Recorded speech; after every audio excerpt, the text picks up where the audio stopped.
इस मुल्क में करप्ट लोगों को जेलों में डालूंगा। किसी करप्ट आदमी को मैं नहीं छोड़ने लगा। You are selected prime minister, तड़कियां देते हैं और धमकियां देते हैं कि हम पूरी ऑपोजिशन को जेलों में मैं भेज दूंगा। You are not a dictator. तुम तो सिर्फ कठपुतली हो, तुम्हारी तोरे तो कोई और हिला रहा है। जंग अभी जारी है, अभी हमें दायमी अमन की असल मंजिल पर पहुंचना है।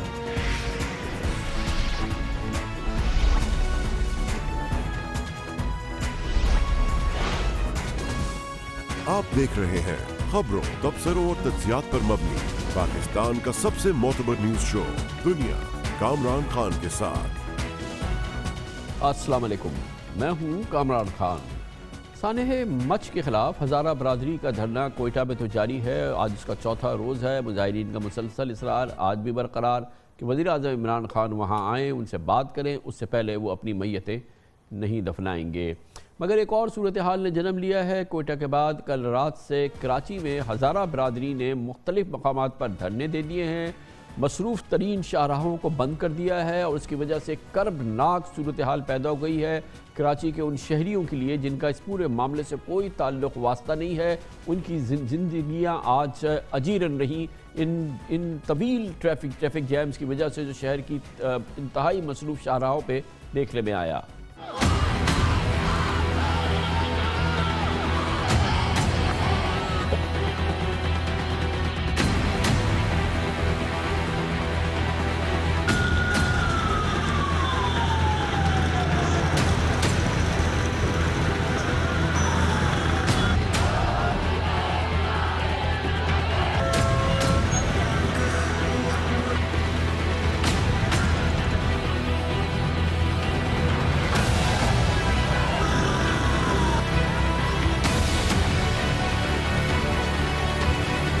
कराची में बहुत ही दर्दनाक तकलीफ देह सूरत हाल है, ख़ास तौर पर ट्रैफिक जैम के हवाले से। इन धरनों के हवाले से हुकूमत यकीनी तौर पर लाताल्लुक़ नज़र आती है, मगर बहुत ही मुश्किल सूरत हाल है। इस पर बात करते हैं, हमारे ब्यूरो चीफ असलम खान मौजूद हैं। बहुत बहुत शुक्रिया असलम खान साहब। ये बताइएगा कहाँ पर आप मौजूद हैं और शहर के कौन कौन से मकामात हैं जहाँ पर ये कर्बनाक ट्रैफिक जैम जो है जारी है। और मुझे बताया गया है कि लाखों शहरी मुख्तलिफ इलाकों में बुरी तरह से फंसे हुए हैं। खान साहब, अगर बात करें कि कल रात 3 मुकामात पर धरने शुरू हुए थे और कल रात से ही ट्रैफिक जाम का सिलसिला शुरू हो गया था और इस वक्त शहर में 15 से ज़ायद मुकामात पर एहतजाजी धरना जारी है। हम मौजूद हैं नुमाइश चौरंगी पे जो एक मरकजी धरना है। इसके साथ साथ अगर हम बात करें तो कोरंगी में भी एहतजाजी धरना हो रहा है। शाहरा फैसल पर मलीर, स्टार गेट और इसके साथ साथ जो कॉलोनी गेट है वहाँ पर हो रहा है। जौहर मोड़ और कामरान चौरंगी, गुलिस्तान जौहर के 2 मुख्तलिफ इलाकों में, इसी तरह नीपा चौरंगी पर भी हो रहा है। सफारी पार्क के सामने भी एहतजाज हो रहा है। नाजाबाद गोलीमार नंबर 1 बड़े मसरूफ इलाके हैं। ये गुलिस्तान जौहर हुआ, नेशनल हाईवे हुआ, ये तमाम ये जिधर आप खड़े हैं एम.ए. जिन्ना रोड, ये सब बंद पड़े हुए हैं। तो ये तो लाखों लोग जो हैं वो मुख्तलिफ इलाकों में फंसे हुए हैं। ऐसी ही सूरत हाल का सामना रहा। और खान साहब, ये भी चीज़ देखने में आई कि 14 परवाजें आधे घंटे से लेकर 2 घंटे ताखिर का शिकार हुई हैं। 14 परवाजें। अगर हम ट्रेनों की बात करें तो वहाँ पर ही मुसाफिर नहीं पहुँच सके। अगर हम सुबह दफातर के लिए लोगों की आने की बात करें, उस वक्त शहर में 6 मुकामात पर धरने थे, लेकिन शाहरा फैसल हो, इसके अलावा गुलिस्तान जौहर हो, गुलशन इकबाल हो, मलीर हो, जो नेशनल हाईवे इस्तेमाल करते हैं या शाहरा फैसल इस्तेमाल करते हैं, वो अपने दफातर को बर वक्त नहीं पहुँच सके थे। इसी तरह जो शाम में निकले हैं, अगर हम बात करें नाजाबाद की, अगर हम बात करें गुलशन की, अगर हम बात करें एम.ए. जिन्ना रोड से मलिका इलाकों की, और शाहरा फैसल पर सफर करने वालों की, नेशनल हाईवे पर सफर करने वालों की, तो वहां पर लोगों को परेशानी का सामना करना पड़ा। लेकिन इस सारे मामले में जो एक चीज देखी गई वो हुकूमती लाताल्लुकी देखने में आ रही है। मुजाहिरीन का ये तो मुतालबा है कि वजीर आजम इमरान खान कोयटा जाएं, सानिया मच के मुतासरीन से ज़्यादा यकजहती करें। लेकिन अगर हम बात करें कि सिंध में यहाँ पर जो एक वज़रा की एक इन्वॉल्वमेंट होनी चाहिए थी, यहाँ पर मुजाहिरीन से आकर कोई बात की जानी चाहिए थी, तो ऐसा कुछ नजर नहीं आया। मुस्लिम लीग नून के एक रहनुमा और फारूक सत्तार साहब कल यहाँ पहुंचे थे। आज इस वक्त तक कोई भी नहीं पहुंचा, ना कोई कोशिश की गई कि जो शहरी जिनका इस मामले से कोई ताल्लुक नहीं है उनको इस परेशानी से कैसे निकाला जाए, उसके लिए कोई हिकमत अमली नजर नहीं आ रही है। बहुत शुक्रिया असलम खान। एम.ए. जिन्ना रोड पर नुमाइश चौरंगी से हमारे साथ मौजूद थे। शहर के 15 मकामात पर ट्रैफिक इस वक्त जाम है। हुकूमत, पुलिस, ट्रैफिक पुलिस ला ताल्लुक़ है। दूसरी जानिब कोयटा में जो मुजाहिरीन हैं उनका मुसलसल इसरार है कि इमरान खान वज़ीर आज़म वहाँ पहुँचे, उनसे इज़हार यकजहती करे। दूसरी जानिब अपोजिशन भी कहती है कि वज़ीर आज़म को वहाँ जाना चाहिए, मगर ये भी बड़ी दिलचस्प बात है कि अपोजिशन की टॉप लीडरशिप में ना मौलाना फजलुर रहमान, ना मरियम नवाज़ शरीफ, ना बिलावल भुट्टो ज़रदारी कोयटा गए और इन लोगों के साथ जिनके लिए उन्होंने बयानात ज़रूर दिए, उनके साथ खड़े होकर उनकी इज़हारी यकजहती, उनके गम में उनके साथ फ़िलहाल कोई पाकिस्तान की पॉलिटिकल लीडरशिप खड़ी नहीं हुई है।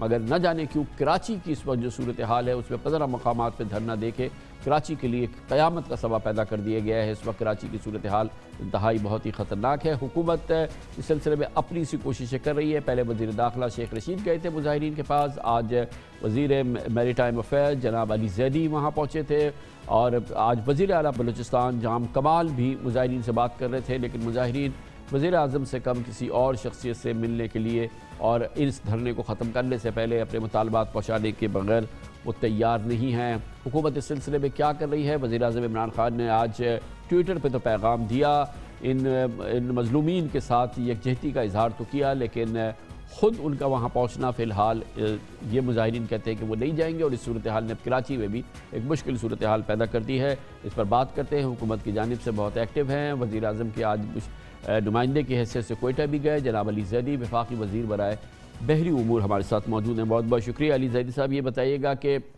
आपको जाने से पहले भी पता था, शेख रशीद साहब को भी कह दिया था इन मुजाहिरीन ने कि वो प्राइम मिनिस्टर से कम किसी और चीज़ पे कॉम्प्रोमाइज़ नहीं करेंगे, सिवाय उनसे मिले बगैर वो यहाँ से हटने वाले नहीं हैं और मैयतें दफनाने वाले नहीं हैं। तो क्यों आपने ये एफर्ट की, आपसे करवाई प्राइम मिनिस्टर ने, इसका नतीजा क्या निकला? ये देखिए, इस वक्त पाकिस्तान की जो इकोनॉमिक कंडीशन है, सारा कुछ कोविड जिस तरह हैंडल किया, हर चीज अब एक ठीक डायरेक्शन में जा रही है। तो एक्सटर्नल फोर्सेस पाकिस्तान में एक्टिव हैं पाकिस्तान को फील करने के लिए। 3 दिन पहले, हफ्ता पहले पाकिस्तान के फौजी जवान भी यहाँ शहीद हुए हैं, उनको भी मारा गया है। कुछ महीनों पहले आपको याद होगा कि नेवी के यंगस्टर्स ऑफिसर्स ने उनके साथ भी ये काम किया, इधर ही बलूचिस्तान के बॉर्डर पे हुआ। बड़ा पोरस एक इलाका है और इसके ऊपर हम जो उनसे बात कर रहे हैं तो हमने परमानेंट सोल्यूशन की तरफ जाना है। और ठीक है कि एक्सटर्नल फोर्स ने, लेकिन हमने भी अपनी एनहांसमेंट करनी ताकि हम एक्सटर्नल फोर्सेस को।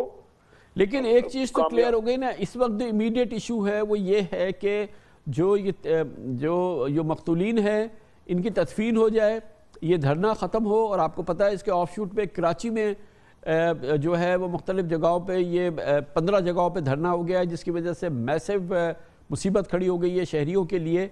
और वो ये कहते हैं कि हम नहीं जाएंगे जब तक प्राइम मिनिस्टर हमसे बात नहीं करेंगे, हमसे मिलेंगे नहीं। तो आखिर ये कब होगा, किस वक्त ये मुमकिन होगा? और ज़ाहिर है आप फोर्स से तो इनको नहीं हटा सकते, प्राइम मिनिस्टर को ही आके इनको समझाना होगा। कामरान भाई, बिल्कुल भी फोर्स कोई इस्तेमाल नहीं हुई। देखिए यहाँ पे कामरान भाई की डायनामिक्स ग्राउंड के ऊपर थोड़े से फर्क भी हैं।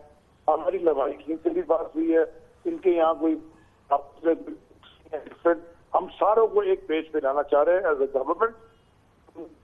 ऐसी कोई चीज नहीं करना चाहते कि किसी वी वांट टू फाइंड मतलब एक परमानेंट इशू का हो। तो हम कोशिश कर रहे हैं इंशाल्लाह कि ये भी सोल्यूशन हो इस इशू का भी, और आइंदा भी इसको करेंगे, ये ना हो सके, इसलिए हमारी इनसे मुज़ाकरात जारी है। तो कोई तय हुआ है कि प्राइम मिनिस्टर आएंगे, नहीं आएंगे, कब आएंगे? क्योंकि उसके बगैर तो ये धरना खत्म नहीं होगा। कामरान भाई, इंशाल्लाह उम्मीद है, लेकिन प्राइम मिनिस्टर ने तो लिख के भेज दिया कि वो आएंगे, उन्होंने तो कभी भी निकाल नहीं आएंगे।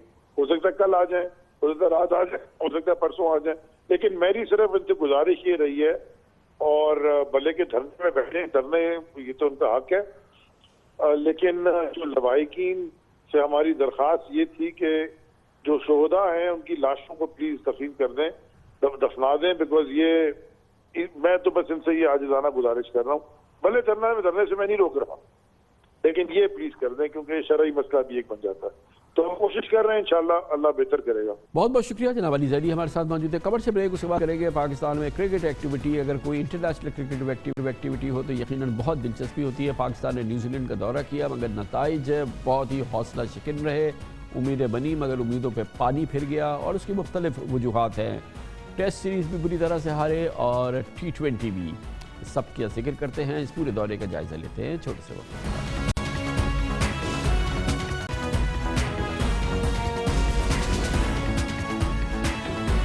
आज न्यूजीलैंड में पाकिस्तान को दूसरे टेस्ट में एक इनिंग्स और 176 रन्स की नाकाबिले फरामोश ह्यूज मार्जिन से शिकस्त हुई और इस तरह से न्यूजीलैंड ने यह टेस्ट सीरीज 2-0 से जीत ली। टेस्ट की दूसरी इनिंग में पाकिस्तान की टीम सिर्फ 186 रन बना सकी और मैच का फैसला चौथे रोज ही हो गया। कीवीज ने शाहीनों को पहले टेस्ट में भी 101 रन से हराया था। न्यूजीलैंड क्रिकेट टीम ने आईसीसी टेस्टिंग में अब नंबर 1 बन गई है। इससे कबल न्यूजीलैंड ने पाकिस्तान को T20 सीरीज में भी 2-1 से शिकस्त दी थी।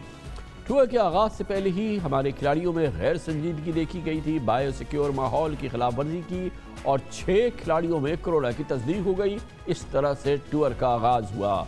नतीजतन तमाम खिलाड़ियों को 14 रोज में मुकम्मल आइसोलेशन में रहना पड़ा। प्रैक्टिस हो नहीं सकी, इसकी कमी ने शिकस्त में अपना किरदार अदा किया होगा। फिर पाकिस्तान के बाबर आजम भी इंजरी का शिकार हो गए और मगर असल वजह तीनों शोबों में नाकिस कारकर्दगी रही। Stand in captain Mohammad Rizwan ने शिकस्त की जिम्मेदारी कबूल की।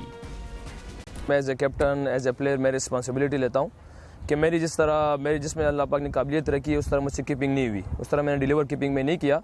और उसके बाद अब इंपॉर्टेंट चीज़ हमारी फील्डिंग उस तरह नहीं हुई जिस तरह हमें करनी चाहिए, क्योंकि आपको पता है कि टेस्ट मैच जीतने के लिए आपको 20 आउट करने पड़ते हैं, तो उसमें अगर आप कैचेस भी ड्रॉप कर दे तो ये 20 से 30 पे चले जाता है। तो वही हुआ, हमने कैचेस ड्रॉप किए और उसी तरह उन लोगों ने लंबे रन्स कर दिए।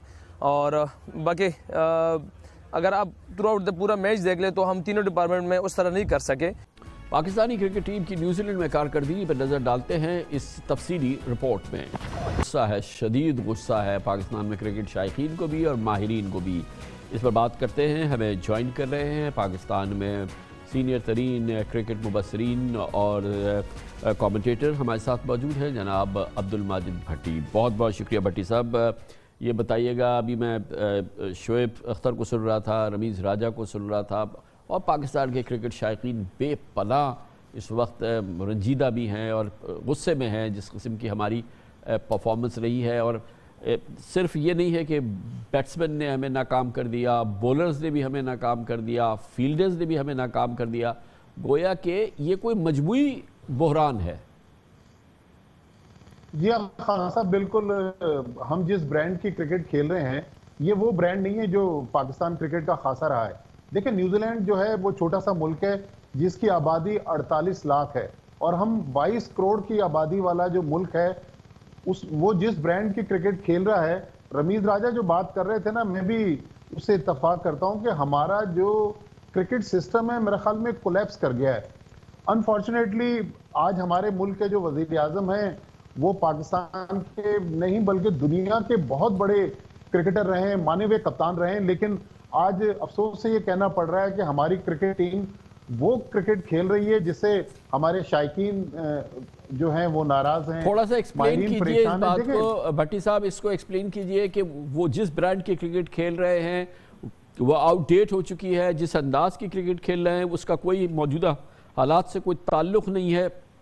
इसको थोड़ा और एक्सप्लेन कीजिए कि हमारे यहाँ क्या जो बहरान है उसकी स्पेसिफिक रीजंस क्या क्या हैं। देखें कामरान साहब, हमारा जो क्रिकेटिंग सिस्टम है वो तो कोलैप्स कर गया है। अब हमने पिछले साल प्राइम मिनिस्टर इमरान खान की ख्वाहिश पर डिपार्टमेंट्स को ख़त्म किया। अब हमने एसोसिएशन का सेटअप लेकर आए हैं जिसमें क्वालिटी ज़्यादा है। 6 टीमों का फर्स्ट क्लास टूर्नामेंट कल ही ख़त्म हुआ है। KPK और सेंट्रल पंजाब की टीमों के दरमियान फाइनल टाई मैच पे ख़त्म हुआ, लेकिन अभी उस सिस्टम के हमें समारात मिल नहीं रहे। देखें, ये जो न्यूजीलैंड की टीम है इसने 2 वर्ल्ड कप फाइनल खेले हुए हैं और इस न्यूजीलैंड की टीम के जो 4 फास्ट बॉलर हैं उनके पास 850 टेस्ट विकेटों का तजर्बा है। हमारे ये जो 4 फास्ट बॉलर हैं इन्होंने टोटल 124 इस सीरीज से पहले विकेटें हासिल की थी और इस सीरीज में न्यूजीलैंड के फास्ट बॉलर ने 37 विकेटें ली और हमारे तमाम फास्ट बॉलरों ने 17 खिलाड़ियों को आउट किया। तो हमारा कहीं पर कंपैरिजन नजर नहीं आ रहा। फिर हमने मिसबाउल हक को जो हेड कोच बनाया, तो मिसबाउल हक अपने दौर के बहुत बड़े प्लेयर रहे हैं, बहुत बड़े कप्तान रहे हैं, लेकिन कोच बनने के बाद ये चीज बिल्कुल क्लियर कट नजर आ रही है कि टीम सिलेक्शन में उनकी लाइकिंग भी बहुत स्ट्रांग है, डिसलाइकिंग भी बहुत स्ट्रांग है। पाकिस्तान की ये टीम जो न्यूजीलैंड गई है ये पूरी टीम रिलाय कर रही थी बाबर आजम पर। अनफॉर्चुनेटली बाबर आजम के अंगूठे में फ्रैक्चर हो गया, इमाम उल हक के अंगूठे में फ्रैक्चर हो गया, शादाब खान अनफिट हो गया और उसके बाद हमारी ये टीम बिल्कुल तवक्कुआत के बरक्स वन साइडेड परफॉर्मेंस रही है। देखें अब जो अच्छा, इसमें एक कोच एक जानिब तो जाहिर है कि मिसबाह उल हक की नाकामी है, फिर हमने वकार यूनुस को रखा था, वो खुद एक बड़ा नाम है, मगर क्या ये सिर्फ कोच का मसला है या ये कि ये कोई और क्रिटिकल मामलात है? क्योंकि हमारे फील्डर्स भी नाकाम, हमारी बॉलिंग भी बुरी तरह से नाकाम, हमारे बैट्समैन भी नाकाम, तो कोच बेचारा क्या करेगा? देखिए खान साहब, कोच दुनिया में जितने कोचेज हैं, दुनिया के बहुत कम टीमों में बड़े प्लेयर्स जो हैं उनको कोच बनाया गया है। हमने अपनी हिस्ट्री के 3 बड़े क्रिकेटर्स को कोचिंग की जिम्मेदारियां दे दी। हालांकि इस दौर में कहा जाता है कि कोचिंग जो है ये स्पेशलाइज फील्ड है, कोचिंग सिर्फ क्रिकेटर होना जरूरी नहीं, और बहुत सारी चीजें लैपटॉप पे उनको बहुत सारी चीजें समझना होती हैं। हाईटेक कोच को होना बहुत जरूरी है। तो हमने कोच तो बना दिया, लेकिन हमने अपनी सोच को तब्दील नहीं किया। तो हमें देखें, अब इस वक्त जो मैं आपको छोटी सी अपडेट दे दूं कि अगले हफ्ते पाकिस्तान क्रिकेट बोर्ड अपनी क्रिकेट कमेटी का इजलास बुलाने जा रहा है, जिसमें सलीम यूसुफ जिसके चेयरमैन है। उस क्रिकेट कमेटी से पाकिस्तान क्रिकेट बोर्ड को अगर सिफारिशात आती हैं कि मिसबाह उल हक को हटा दिया जाए, तो एहसान मानी साहब जो हैं उनके पास फिर ये इख्तियार है कि वो मिसबाह उल हक को हटा दें, वकार यूनुस को हटा दें, यूनुस खान को हटा दें। लेकिन दुनिया में अब पाकिस्तान क्रिकेट का मजाक बन रहा है। आप देखें 70s की आप पाकिस्तान की टीम देख लें, 80s में जब इमरान खान खेलते थे, 90s में भी इमरान खान पाकिस्तान के कप्तान थे, वो पाकिस्तान की टीम में एक से बढ़कर एक सुपरस्टार था। आज हम देखें, हम 40 साल के मोहम्मद हफीज को लाने की इसलिए बात कर रहे हैं कि हमारे पास टैलेंट नहीं है। जो टैलेंट है उसमें कहीं पर हमें लाइकिंग डिसलाइकिंग नजर आती है, कहीं पर टैलेंट में हमें क्वालिटी नजर नहीं आ रही। जो तो रही सही कसर हमारे है वो इस साल के कोविड ने भी इसमें कोई कंट्रीब्यूशन किया है कि पूरा माहौल ही ख़त्म हो गया। फिर ये जो हमारे PSL वगैरह होते थे वो माहौल भी नहीं हुआ, तो ये जो रही सही कसर थी उसने कोविड ने पूरी कर दी। अच्छा खान साहब, कोविड बिल्कुल पाकिस्तान कोविड से मुतासिर हुआ, लेकिन पाकिस्तान दुनिया का वाहिद मुल्क है जिसने कोविड के बावजूद बायो सिक्योर बबल में अपना पूरा डोमेस्टिक सर्किट जो है वो कंप्लीट करने जा रहा है। कायद-ए-आज़म ट्रॉफी हो गई, नेशनल T20 हो गई, तो पाकिस्तान पे इतना कोविड का असर नहीं हुआ। पाकिस्तान ने अल्हम्दुलिल्लाह कोविड के बावजूद मैचेस कंप्लीट करवा लिए। अब मसला ये है कि हमने जो अपना सिस्टम चेंज कर लिया है, हम चाह रहे हैं कि हमें ओवरनाइट उसके सम्राट मिले। जाहिर है प्राइम मिनिस्टर इमरान खान जो ये सिस्टम लेकर आए, ये ऑस्ट्रेलिया का सिस्टम है। वो कहते हैं कि क्वालिटी क्रिकेट पे जाएं, बहुत अच्छा सिस्टम है, लेकिन गवर्नेंस का भी इशू आ रहा है पाकिस्तान क्रिकेट बोर्ड का। बहुत शुक्रिया। अब्दुल बाजिद भट्टी साहब हमारे साथ मौजूद थे। कमर्शियल ब्रेक, न्यूज़ हेडलाइंस देख लें इस दौरान, उसके बाद हम अपने प्रोग्राम के बाकी हिस्से के साथ वापस आते हैं। आप देख रहे हैं खबरों, तबसरों और तज्जियात पर मबनी पाकिस्तान का सबसे मोतबर न्यूज शो दुनिया, कामरान खान के साथ। वज़ीर-ए-आज़म इमरान खान और उनकी हुकूमत के लिए होशियार खबरदार मैसेज है। एक बार फिर मुल्क में चीनी की कीमतें बढ़ रही हैं। सिर्फ 4 हफ्तों में चीनी के एक्स मिल्स रेट में 15 रुपए किलो इजाफा हुआ है और मिल से 70 रुपए में सप्लाई होने वाली चीनी अब 85 रुपए किलो हो गई है। आनन फानन ये कीमतें बढ़ रही हैं, जिसकी वजह से होल सेलर्स और रिटेलर्स में भी चीनी की कीमतों में 20% तक यहाँ पर इजाफा देखा गया है। इस वक्त पंजाब और सिंध के होल सेलर्स मार्केट में चीनी तकरीबन 86 रुपए किलो हो चुकी है, जबकि रिटेलर्स स्टोर और परचून की दुकानों पर चीनी 90 से 95 रुपए किलो फरोख्त हो रही है। मुल्क में जुलाई से अक्टूबर तक चीनी की कीमत 100 से 110 रुपए किलो तक पहुंच गई थी और नवंबर में क्रशिंग सीजन शुरू होने और हुकूमत की जानिब से ज़ख़ीरा अंदोज़ों के खिलाफ एक्शन लेने और 3 लाख टन दरामद शुदा चीनी को मार्केट में लाने से कीमतों में इस्तेहकाम आया था। पिछले महीने चीनी की रिटेल कीमत 75 से 80 रुपए किलो हो गई थी, जब कराची और लाहौर समेत मुल्क के बड़े शहरों में 90 से 95 रुपए किलो फरोख्त हो रही है।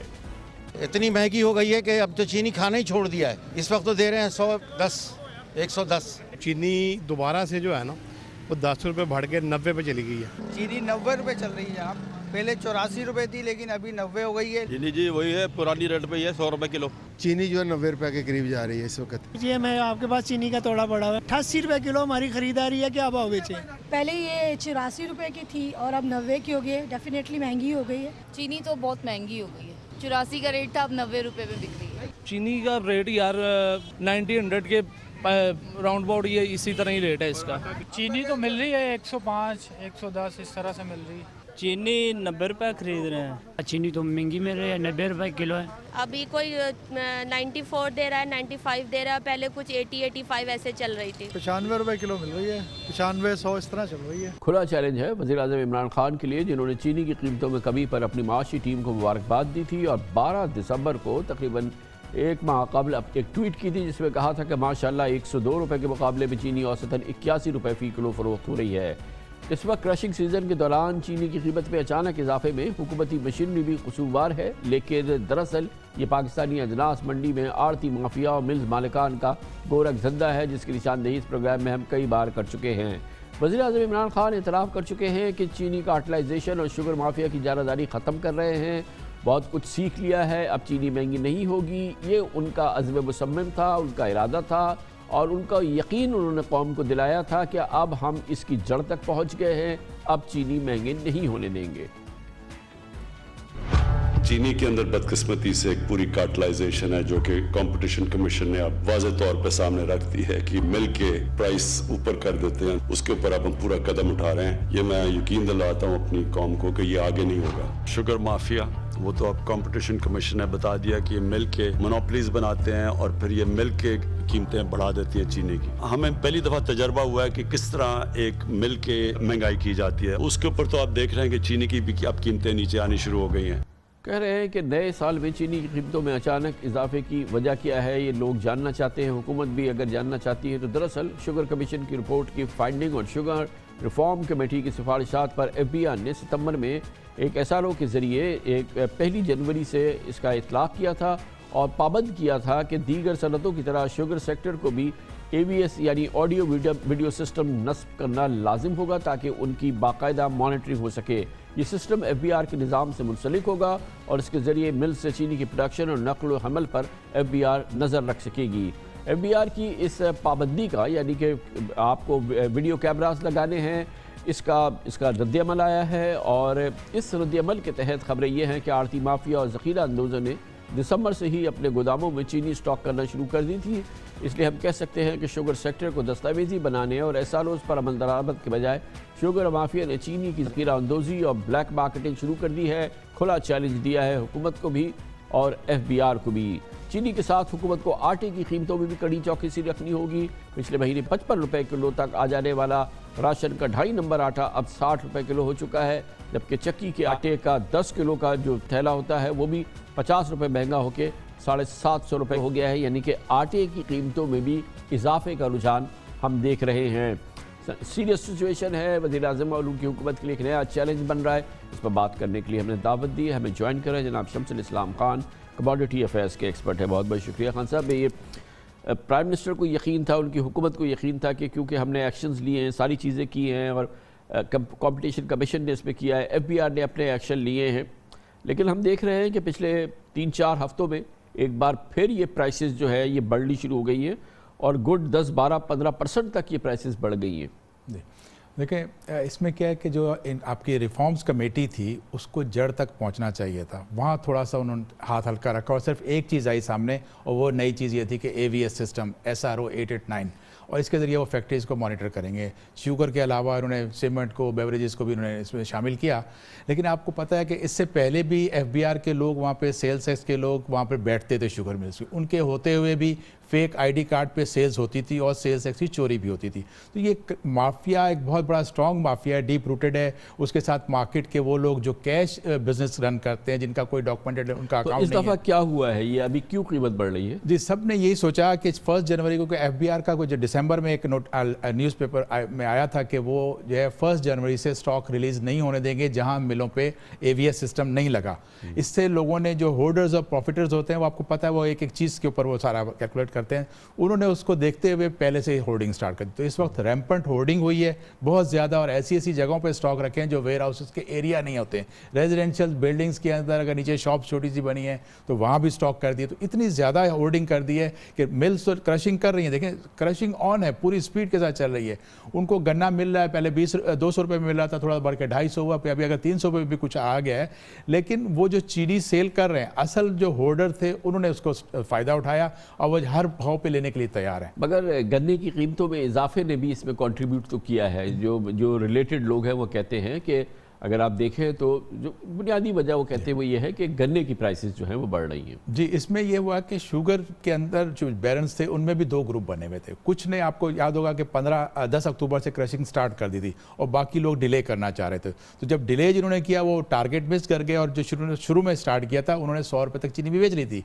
अब उनकी जो कॉस्ट है, एवरेज कॉस्ट देखी जाती है कि मेरी प्रोक्योरमेंट की एवरेज कॉस्ट क्या है। जिसकी एवरेज कॉस्ट अच्छी है वो मार्केट में ज़्यादा नफ़ा कमाएगा, जो लेट आए थे। और इसके बाद जब गन्ना जो महंगा हुआ आखिरी दिनों में, उसकी फ़र्क आया है। लेकिन जो होर्डिंग है उससे ज़्यादा ऑफिस एक और चीज़ हो रही है कि आपको हमने पहले भी कहा था कि सट्टा बहुत होता है। फॉरवर्ड सेल जो पिछले दिनों बंद हो गई थी, अब वो फिर सट्टा शुरू हो गया। फॉरवर्ड सेल आगे के महीनों की, जनवरी पूरा, एंड के फरवरी, मार्च, ये तो पूरा गेम एक बार फिर जो मिडिल मैन है उसके पास है। पूरा खेल जो है वो आड़ती माफिया के पास है, और वो खुला गवर्नमेंट को पता है, अब सबको पता चल गया है। शब्बर जैदी साहब बहुत इस पे अपना दिल का गुबार निकाल रहे थे कि उसके बावजूद उन्होंने ये जो प्रोडक्शन है उसको वो उठा रहे हैं, उसको वो होल्ड कर रहे हैं, और प्राइसेस जो हैं वो शूट अप कर रहे हैं, और एक बार फिर एक प्ले आउट हो रहा है इस पूरी माफिया का। जी बिल्कुल, देखें ना, विंडफॉल प्रॉफिट उनको हो रहा है। एक महीने के अंदर कहाँ 69x मिल थी और आज जो है 86 की मार्केट हो गई है।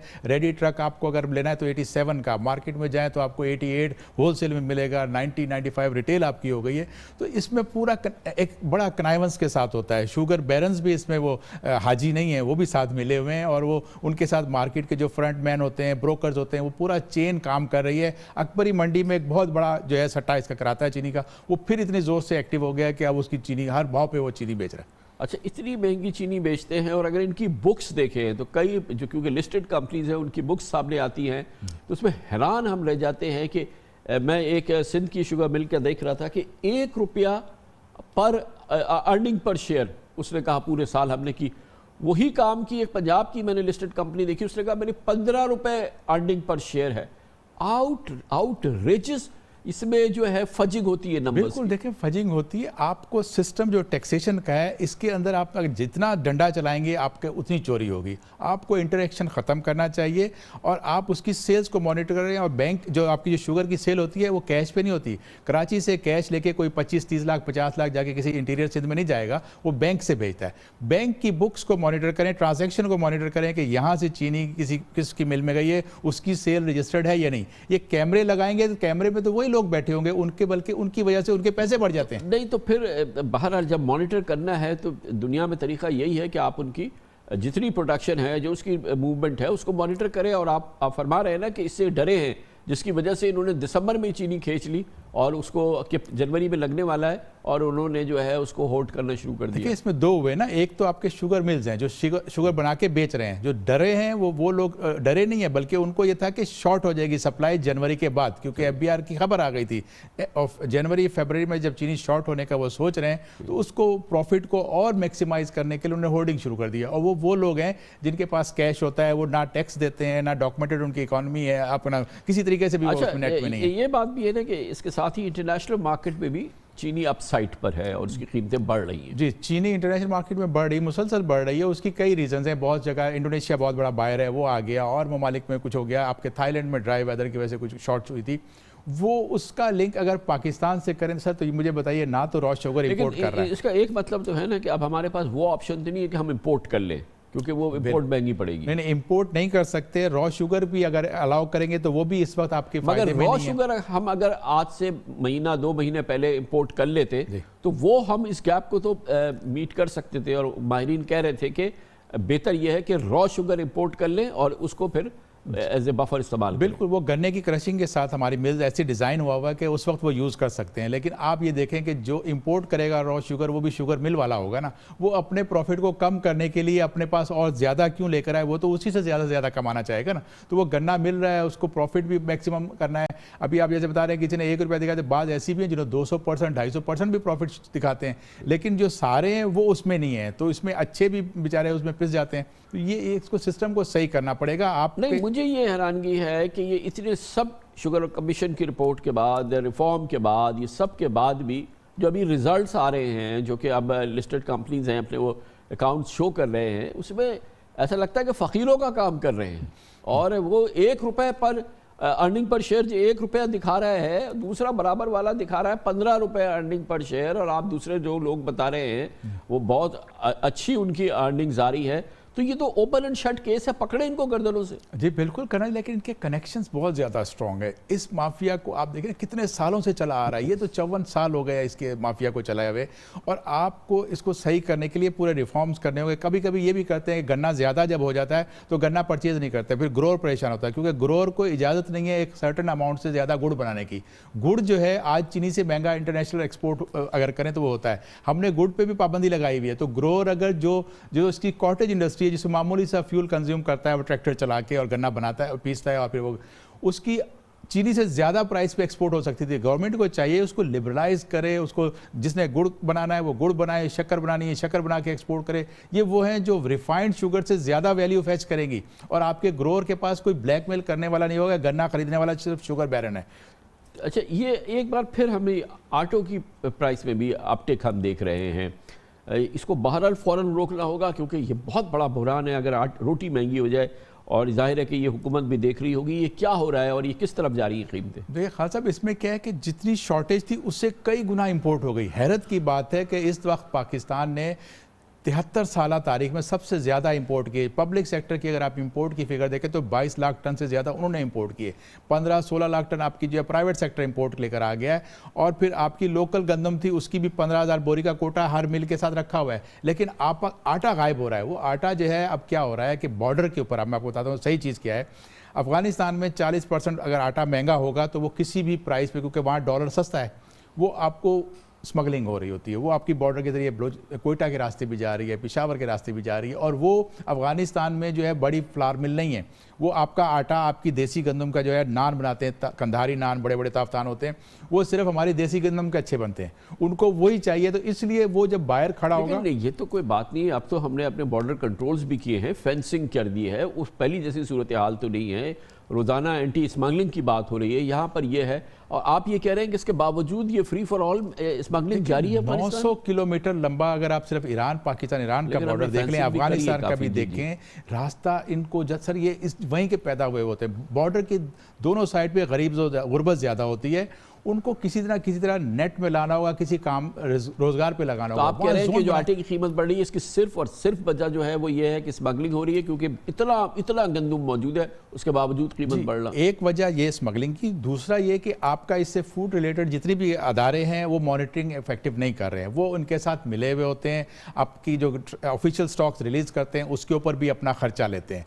उन्होंने फिक्स किया हुआ है, बैग के ऊपर हमने इतने लेने, वो सब चीज़ ऐड ऑन होगी आपकी। और फिर आपके पास जो अभी आज इंपोर्ट की जो गंदम आई है वो 53-53.5 रुपये की एक्सपोर्ट पर डिलीवरी हो रही है, जो किसी ज़माने में 46 हो गई थी। डिस्पाइट इसके कि इंपोर्ट की उनकी प्राइस जो है वो ज़रा हाई थी, लेकिन फिर भी नीचे आया क्योंकि कंपटीशन अच्छा हो रहा था। फिर अचानक कंपटीशन निकल गया। आज प्राइवेट सेक्टर जो है वो इंपोर्ट नहीं कर सकता, उनके अब तकरीबन बंद हो गए। अब सिर्फ पब्लिक सेक्टर जो मंगा रहा है। और वो चीनी आपका आटा ला के वेयर हाउसेज में जब रख देंगे तो ग्रेन्स को आप अगर वेयर हाउसेज में भर दो, एक इंटरनेशनल मार्केट को हाई कर दो, दूसरा लोकल आप आर्टिफिशियली डिमांड क्रिएट करके कंज्यूमर को हिट ना करें। सर ये कंज्यूमर इस वक्त हिट हो रहा है। थैंक यू सो मच जनाब शमसुल इस्लाम खान हमारे साथ मौजूद थे।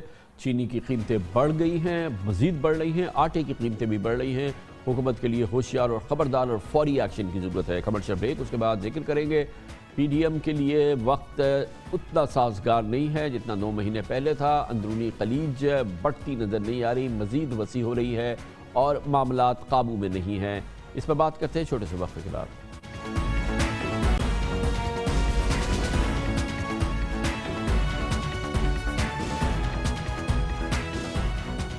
चंद हफ्तों में हद से हद दिसंबर की आखिर तक पीटीआई की हुकूमत को गिराने का वादा करने वाला अपोजिशन का पीडीएम इत्तेहाद अब दरअसल खुद हचकोले खा रहा है और शायद ही कोई सियासी मुबस्सिर इससे इनकारी हो। मरियम नवाज साहिबा की जारहाना अल्टीमेटम और मौलाना फजलुर रहमान के सख्त गिर डेडलाइंस आप ही ढेर हो गए हैं। अपोजिशन ना तो इज्तिमाई इस्तीफे दे सकी है, ना देगी, ना देने का इरादा है। न सेनेट और ज़िमनी इलेक्शन से बाइकआउट होगा, न बाइकआउट कराया जाएगा। इस हवाले से तमाम ऐलानात गलत साबित हुए। ना ही एहतजाज और लॉन्ग मार्च का भी कोई हतमी फैसला है। इस सिलसिले में ना कोई तारीख है, कब होगा, कैसे होगा, कितनी देर का होगा, ये भी फैसला नहीं हो सका। अब सूरत हाल ये है कि मौलाना फजलुर रहमान भी पीडीएम के फैसलों में कन्फ्यूजन, इबाहम को मान रहे हैं, उस पर कहने पे मजबूर हैं कि फ़िलहाल फ़ैसले जो हैं वो नहीं हुए हैं, हो रहे हैं। उसके लिए मुख्तलिफ अल्फाज वो इस्तेमाल कर रहे हैं। वो अल्फाज, वो अल्टीमेटम जिसमें कोई इबाहम नहीं होता था, अब पूरे मामले में इबाहम ही इबाहम नज़र आता है, जैसा कि आज मौलाना फजलुर रहमान उसकी अक्कासी कर रहे थे। ऐसी बातें सामने आई हैं। जिस वक्त हम स्ट्रेटजी बना रहे थे, हमारे कुछ लॉयर्स की आरा आई हैं, ख़ासतौर पर सेनेट इलेक्शन के बारे में, जो अभी फैसले हुए हैं गो के मुत्तफ़क़ा हैं, लेकिन चूँकि माजी के कुछ फैसलों से थोड़ा सा फ़र्क उसमें नज़र आ रहा है। क़ुव्वत दलील की बुनियाद पर एक इत्तिफ़ाक़ राय हुआ है और एक आइन और कानून के दायरे में एक स्ट्रेटजी जो है उसकी तरफ हम मुतवज्जे हुए हैं और उसके हवाले से हम आगे बढ़ रहे हैं। न तो इस्तीफ़ों के हवाले से कोई ऐसी बात है, हाँ ये है कि कब देने चाहिए, किस स्ट्रेटजी के तहत देने चाहिए, किस हिकमत अमली के तहत देने चाहिए, लॉन्ग मार्च किस वक्त होना चाहिए, ये सारी चीज़ों के लिए हमारे पास जनवरी का पूरा महीना मौजूद है। हम जनवरी के महीने में आइंदा की स्ट्रेटजी भी हम वज़ा करें। गोया के इस सिलसिले में कोई फैसला नहीं हुआ। अब जनवरी के महीने में इस सिलसिले में फैसले किए जाएंगे। ये एक अलग बात है कि मुतअद्दिद बार इन फैसलों का वाशिगाफ ऐलान किया जा चुका है। कई हफ्तों से पीडीएम की आला क़यादत किसी एक जलसे में शरीक भी नहीं हो रही है। आज बन्नू जलसे में बिलावल भुट्टो और मरियम नवाज नहीं मौजूद थे। नून लीग की नुमाइंदगी एहसन इकबाल ने की और पीपल्स पार्टी की जानिब से फरतुल्ला बाबर शरीक हुए। इससे कबल मानसेहरा जलसे में भी बिलावल भुट्टो ने शिरकत नहीं की थी। जाती उमरा की सरबराही इजलास में बिलावल वीडियो लिंक से शरीक हुए थे। गरीब खुदाबख्श के जलसे में मौलाना फजलुर रहमान नहीं आए थे। कल दिलचस्प पेशरफ ये सामने आई जब वज़ीर-ए-आज़म इमरान खान ने वज़ीर दाखिला शेख रशीद से मुलाकात में पीडीएम को इलेक्शन कमीशन के दफ्तर के बाहर 19 जनवरी को एहतजाज की इजाज़त दी और कल ही पीडीएम ने 17 जनवरी को साहिवाल में होने वाली रैली 10 दिन के लिए मौक़र कर दी। गोया हुकूमत एक कदम आगे बढ़ रही है और पीडीएम अपने कदमों पर कहीं न कहीं पीछे हटती नज़र आ रही है। हुकूमत को चाहिए कि पीडीएम को फेस सेविंग फराहम करे, जबकि अपोजिशन की लीडरशिप को हुकूमत से मुखालिफ हिकमत अमली पर नज़रसानी करनी होगी ताकि हुकूमत और अपोजिशन को बीच की राह ढूंढना आसान हो जाए। आम पाकिस्तानी बहरहाल नहीं चाहता कि किसी किस्म का भी तसादुम हो पाकिस्तान की सियासी क़ुव्वतों के दरमियान। इस पूरी सूरत हाल पर और इस तेज़ी से तब्दील होती हुई सूरत हाल पर बात करेंगे। हमारे साथ मौजूद हैं मुमताज़ सीनियर तज्ज़ियाकार, कई किताबों के मुसन्निफ़ भी हैं, साबिक़ एडिटर जनाब जाहिद हुसैन हमारे साथ मौजूद हैं। बहुत बहुत शुक्रिया जाहिद हुसैन साहब। 20 सितंबर के बाद से जब हम पीडीएम के शुरू के जलसे देखते थे, जो तकरीरें देखते थे, उसमें जो हम एक गरज देखते थे, चमक देखते थे और बड़ी एक एग्रेसिव स्ट्रेटजी देखते थे, अब हम तकरीबन 3 महीने बाद, 3.5 महीने के बाद जो हम देखते हैं कि वो फ़ज़ा और वो बादल जो है वो बड़ी हद तक बिल्कुल टल गए हैं और वो कैफियत जो है वो अक्सर बदल गई है।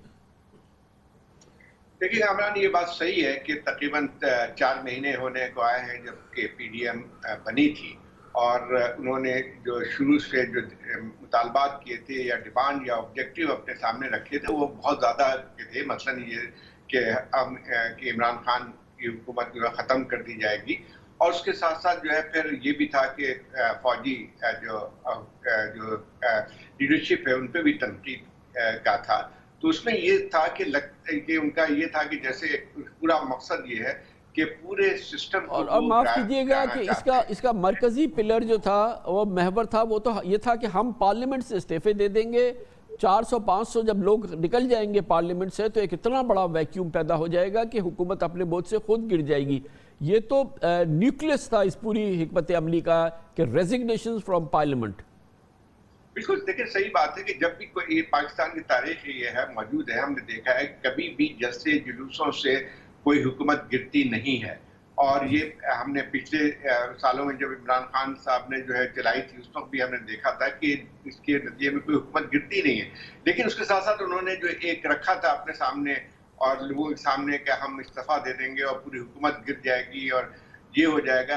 लेकिन ये था कि तवक्कुआत उन्होंने इतनी ज्यादा बढ़ा दी थी और अपने आप को राय ये कर रहे थे कि ये हुकूमत सिर्फ चंद महीनों की मेहमान है और यहाँ तक थे कि डेडलाइन उन्होंने दिसंबर की मुकर्रर कर दी थी। और ये सारी मेरे ख्याल यही है कि जब आप इतनी ज्यादा अपने आप को बढ़ाते हैं या इतने जो तवक्कुआत जो है वाबस्ता कर लेते हैं अपनी मूवमेंट से, तो उसका नतीजा कोई सही नहीं निकलता है। अभी सूरत हाल ये है कि ये पहली बात समझ में आती थी कि जो है इस्तीफा दे के जो है आप पार्लियामेंट से या मुख्तलिफ सूबाई जो लेजिस्लेचर है उनसे इस्तीफा दे के अपने आप को और कमजोर कर लेंगे। और ये मेरे ख्याल ये कि शायद उन्होंने एक हद तक प्रोपेगेंडा की हद तक बात की थी। मेरे ख्याल किसी तौर पे भी कोई भी पार्टी जो जिसकी एक हद तक मौजूदगी थी पार्लियामेंट के अंदर और सूबाई लेजिस्लेचर के अंदर, असेंबलीज के अंदर, तो वो कोई भी नहीं चाहता था कि वो इस्तीफा दे। लेकिन उन्होंने ऐसा लगता था कि सारे कार्ड एक साथ जो है फेंक दिए थे और लोगों को यही यकीन दिलाने की कोशिश की गई थी कि चंद महीनों की ये मेहमान हुकूमत है। ये हो नहीं सकता था। एक तो साफ बात थी कि देखें इस्तीफा जो है पीपुल्स पार्टी को अगर आप देख लें तो पीपुल्स पार्टी ने ठीक है बात तो की थी कि वो भी इस्तीफा दे देंगे, लेकिन एक बात बिल्कुल सामने थी कि पीपुल्स पार्टी की बका का मामला था। पीपुल्स पार्टी की पूरे स्टेक इस सिस्टम के अंदर थी।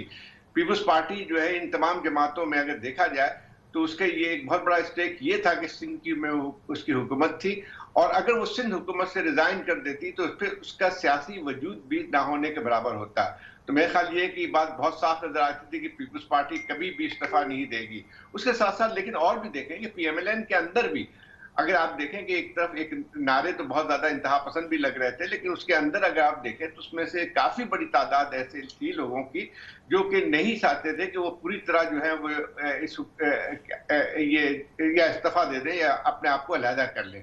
ये भी उनके लिए मुमकिन नहीं था। ये फैसला अगर कर भी लेते तो मेरा ख्याल ये कि शायद उसमें से काफी बड़ी तादाद जाहिर साहब ये बताइएगा कि क्यों मुमकिन नहीं लगता कि पीडीएम कहे कि ये हुकूमत है, ये 2023 तक इसकी टर्म है, इसको हम ये करे अपनी हुकूमत, 2023 में हम इसको चैलेंज करेंगे और हम इनको वोट आउट कर देंगे। हम जैसे कि पाकिस्तान में पिछले 2 हुकूमतों के साथ हुआ है, पीपल्स पार्टी की हुकूमत ने 5 साल पूरे किए, नून लीग ने 5 साल पूरे किए। क्या ये कहना नामुमकिन है? ये बात किसी सूरत से पीडीएम की लीडरशिप के मुंह से नहीं निकल सकती, चाहे ये होना ऐसे ही है, लेकिन आखिर क्यों ऐसा है? क्यों ये कहने को तैयार नहीं है कि इनको भी हम वक्त पूरा करने देंगे? और क्योंकि इतनी इनकी ख़राब परफॉर्मेंस है, इन्होंने जो उनका बयानिया है तबाह कर दिया मुल्क को, कि फिर 2023 में जब वक्त आएगा हम इनको वोट आउट कर देंगे। तो मैं जानना चाहता हूँ कि आखिर क्या वजह है कि ये बात मुँह से नहीं निकाली जा सकती?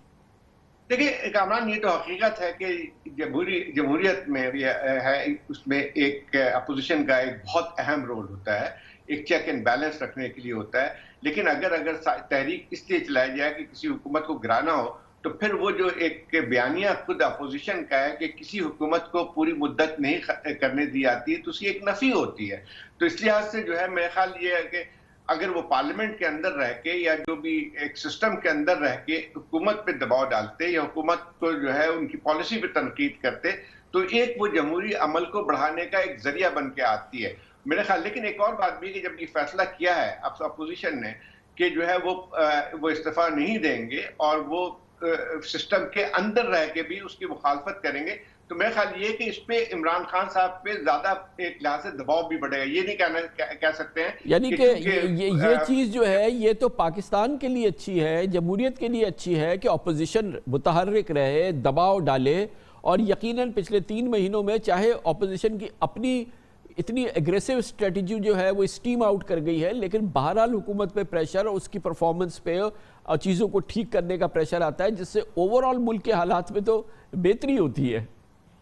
बिल्कुल सही है कि अपोजिशन का किरदार जो है अगर जितना मजबूत होगा उतनी ही जमहूरियत को तक़वियत भी पहुंचेगी। और मेरे ख्याल तरीक़ेकार यही होना चाहिए। और इसमें एक और बात भी आती है कि हुकूमत के लिए भी एक बहुत बड़ा एक मैसेज है इस पे कि देखें वो ये सिर्फ ये नहीं कह सकती है कि यानी हर वक्त जो है कि एक कन्फ्रंटेशन की सूरत हाल में हुकूमत खुद भी अपने आप को बरकरार उस तरह से नहीं रख सकती है। तो मेरे ख्याल ये कि जहाँ पे हम पीडीएम की बात करते हैं कि एक लिहाज से जो उनकी जो एक नारे थे वो पूरी तरह नहीं अमल कर सकते थे, या कोई भी हुकूमत को गिराना जो है वो ठीक नहीं है या जमहूरी अमल का हिस्सा नहीं है। इसी लिहाज से एक हुकूमत पे भी प्राइम मिनिस्टर इमरान खान पे भी जो है ये जिम्मेदारी आती है कि वो भी एक सूरत हाल जो इतनी बढ़ के आई है उसको डिफ्यूज करें। देखिए हुकूमत का काम होता है इस वक्त के जो है वो अपने आप, मिसाल के तौर पे क्या करें जाहिद साहब, आपने जैसे फरमाया हर पाकिस्तानी समझता है कि टेंशन को, जो टेम्परेचर्स हैं इनको कम करें, उसके लिए क्या डूएबल्स हैं जो कि प्राइम मिनिस्टर को फौरी तौर पे करना चाहिए? मुझे लगा कि मिसाल के तौर पे जैसे शाहिद खान अब्बासी साहब को बाहर जाना था, उनको अपने भाई की इयादत करनी थी, बिला हीलो हुज्जत हुकूमत ने उनको जाने दिया। एक छोटा सा मामूली सा ज़रूरी कॉन्फिडेंस बिल्डिंग मेजर है, इस किस्म के आपके ख्याल में डूएबल्स हैं जिससे कि ओवरऑल टेम्परेचर बेहतर होगा? देखिए कामरान, ये हुकूमत तो भी कहती है कि हम भी बात करने के तैयार है, लेकिन ये इसके साथ जो शर्त भी लगा दी जाती है कि वो ये इनकी नैब की उस पर बात नहीं करेंगे या उस पर अकाउंटेबिलिटी बात नहीं करेंगे। आपको हर चीज पे बात करनी चाहिए। देखिए एक कोई दरवाजे आप जब बंद कर देते हैं तो फिर उसका नतीजा जो हम देखते हैं कि उसका दूसरा एक निकलता है। आप समझते हैं कि इलेक्शन रिफॉर्म्स जो है, लॉन्ग पेंडिंग इलेक्शन रिफॉर्म्स, हर इलेक्शन पे इतराज होता है, वो तो वर्कआउट की जा सकती है ना कि अपोजिशन अब उस पर तो किसी सूरत में भी इमरान खान और उनकी हुकूमत पीछे नहीं हट सकते कि एक सॉलिड ज़बरदस्त किस्म की इलेक्शन रिफॉर्म्स कराएं जिसके बाद आइंदा इलेक्शन जो हैं वो ट्रस्ट वर्दी हो सके, उन पर लोग जो हैं उनका ट्रस्ट बरकरार हो, शफाफ हो सके। ये तो एक अच्छी ओपनिंग हो सकती है ना?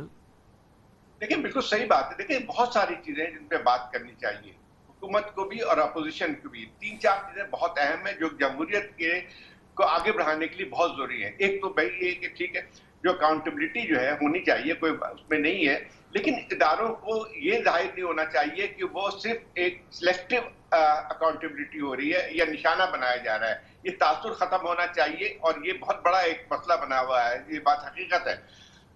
दूसरी बात ये है कि देखिए पाकिस्तान की तारीख में प्रॉब्लम ये रही है कि हर इलेक्शन जो है वो कंट्रोवर्शियल रहा है। ये सिर्फ ये नहीं बल्कि उससे पहले भी देखें कि किसी तौर पे जो हारने वाली पार्टी है उसको तस्लीम नहीं करती है। तो अब वक्त आ गया है कि कम से कम इन चीजों को दुरुस्त किया जाए। तो हुकूमत को और अपोजिशन को बैठना चाहिए, उन तमाम मसाइल पे बात करनी चाहिए, खास तौर पे जो इलेक्शन को साफ और शफाफ बनाने के लिए, ताकि आइंदा जमहूरियत का पहिया चल सके। हुकूमत की ज्यादा बड़ी जिम्मेदारी आती है अपोजिशन के मुकाबले में। यकीनन। बहुत बहुत शुक्रिया जनाब जाहिद हुसैन हमारे साथ मौजूद थे। कमर्शियल ब्रेक, उसके बाद जिक्र करेंगे हमारे खित्ते में ही है और बहुत इम्पोर्टेंट है कि 2 कलीदी मुसलमान मुल्क अरब ममालिक के दरमियान दुश्मनी की कैफियत दोस्ती में बदल गई है। एक बार फिर GCC इकट्ठी हो गई है। कतर और सऊदी अरब और मुत्तहिदा अरब इमारात के दरमियान जो शदीद मसाइल खड़े हो गए थे, हत्ता के सिफारती ताल्लुकात ख़त्म हो गए थे, एक दूसरे का नातका बंद करने का फ़ैसला किया था, वो सूरत हाल यकसर बेहतर हो गई है और एक बहुत अच्छी कैफियत है। पाकिस्तान ने भी सुख का सांस लिया है। इसकी बात करते हैं छोटे से वक्फे के बाद।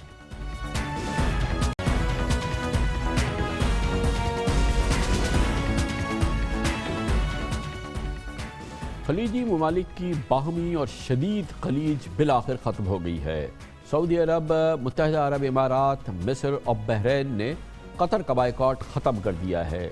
3.5 साल कबल जून 2017 में चारों इन अहम अरब ममालिक ने शिद्दत पसंद तंजीमों की हिमायत का इल्ज़ाम लगाकर अचानक कतर के साथ माशी और सफारती ताल्लुकात मुनक़ता कर लिए थे।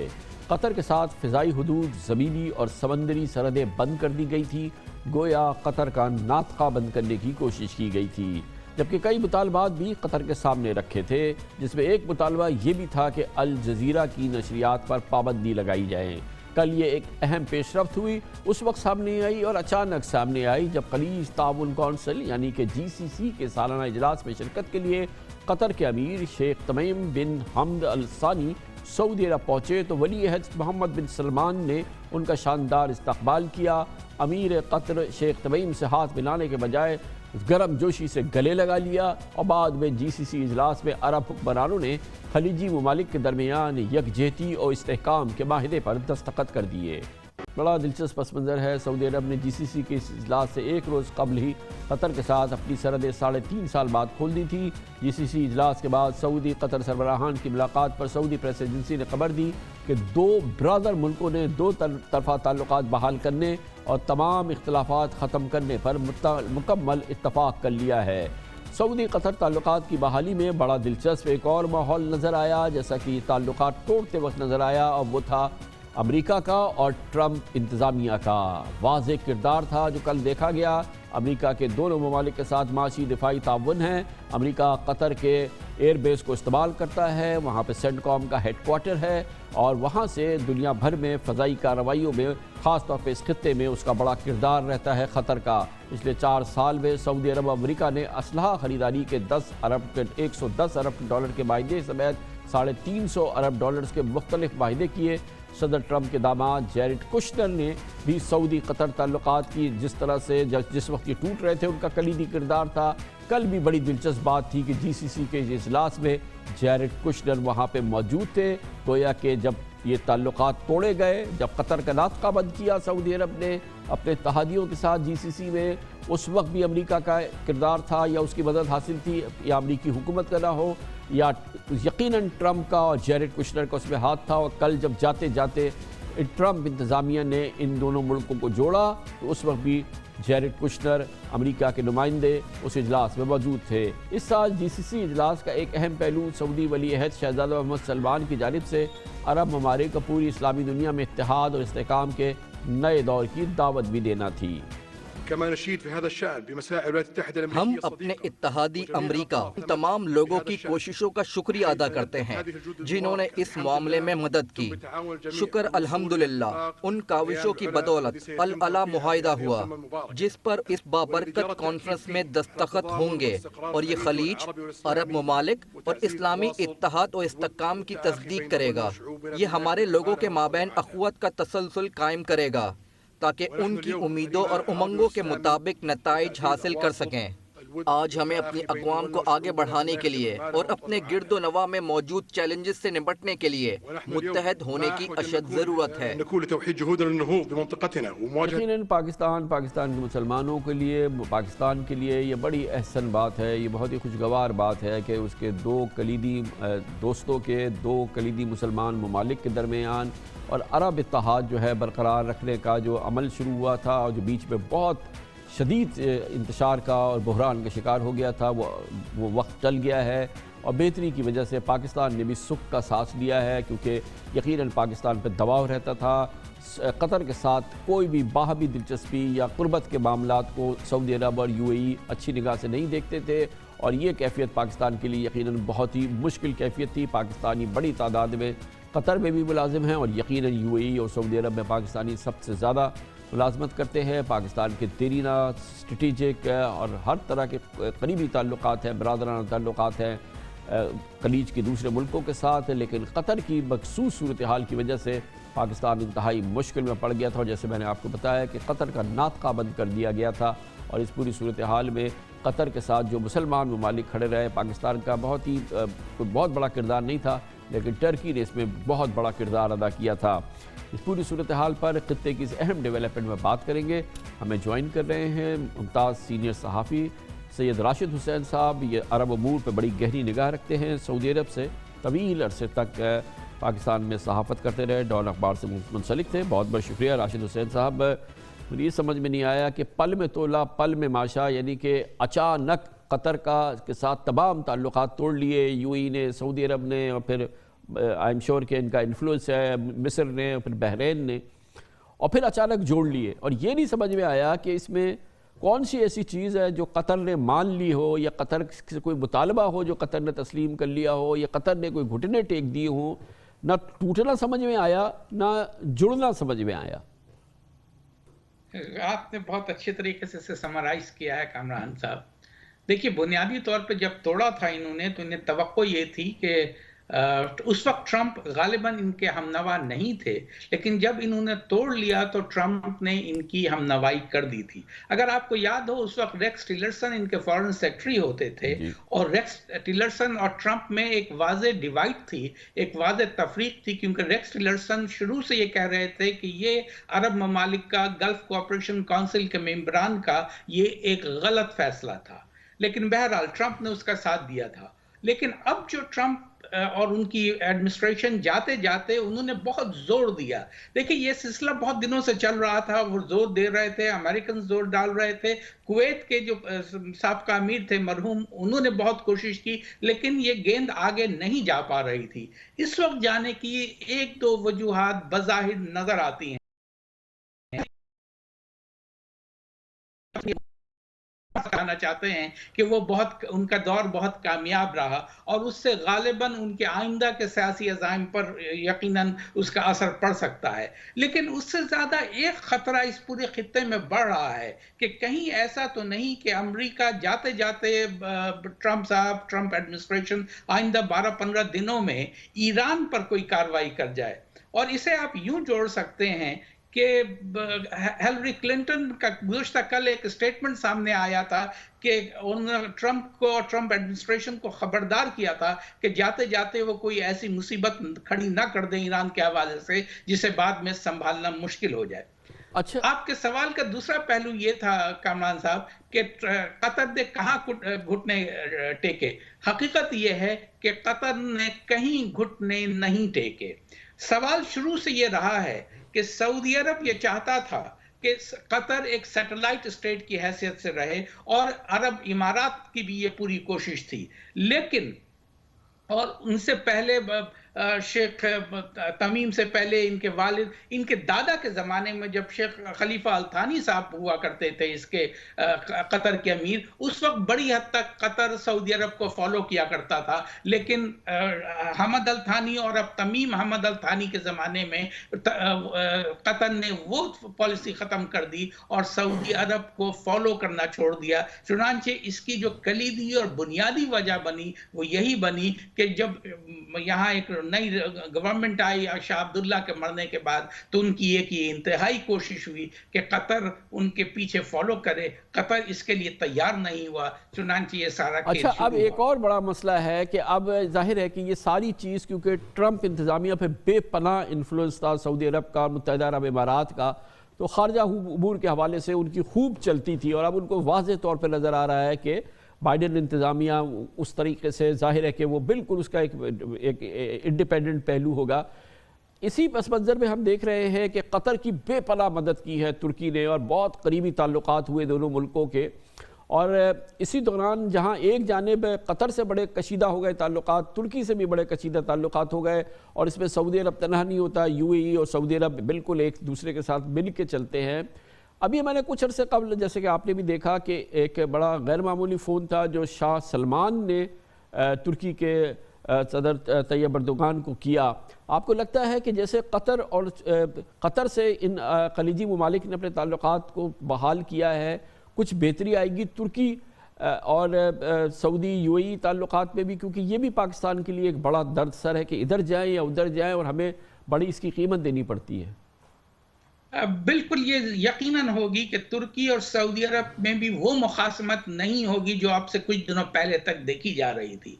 और उसकी भी बुनियादी वजह जो व्हाइट हाउस में तब्दीली आ रही है उससे जोड़ना चाहिए कि जो तब्दीली आ रही है, प्रेसिडेंट इलेक्ट बाइडेन ने ये बात बहुत वाज़ेह कर दी थी कि वो ईरान के खिलाफ जो मामला था उसको उस तरह रहने नहीं देंगे। और दूसरे कतर के मामले में भी उन्होंने बहुत वाज़ेह कर दिया था कि कतर से ताल्लुकात जो तोड़े गए थे ये खलीजी ममालिक ने ये गलत किया था। तो ये जो मौजूदा हुक्मरान हैं सऊदी अरब के और अरब इमारात के, वो ये साबित करना चाहते हैं कि वो इस पूरे खित्ते में अमन चाहते हैं और वो एक कैरेट लटका रहे हैं। मगर इसमें एक बहुत ही नाजुक और दिलचस्प पहलू है कि चाहे तुर्की हो, चाहे कतर हो, दूसरी तरफ सऊदी अरब हो, UAE हो, ये सब इसराइल से ताल्लुकात रखते हैं, इसराइल से ताल्लुकात और उसको इस्तवार कर रहे हैं। ये बहुत ही दिलचस्प बात है। देखिए, ये जो ताल्लुकात इस्तवार किए गए हैं, ये इस पे बहुत सारे सवालिया निशानात हैं। अरब स्ट्रीट्स अब भी इसकी हमनवा नहीं है, ये बात बिल्कुल वाज़ेह है।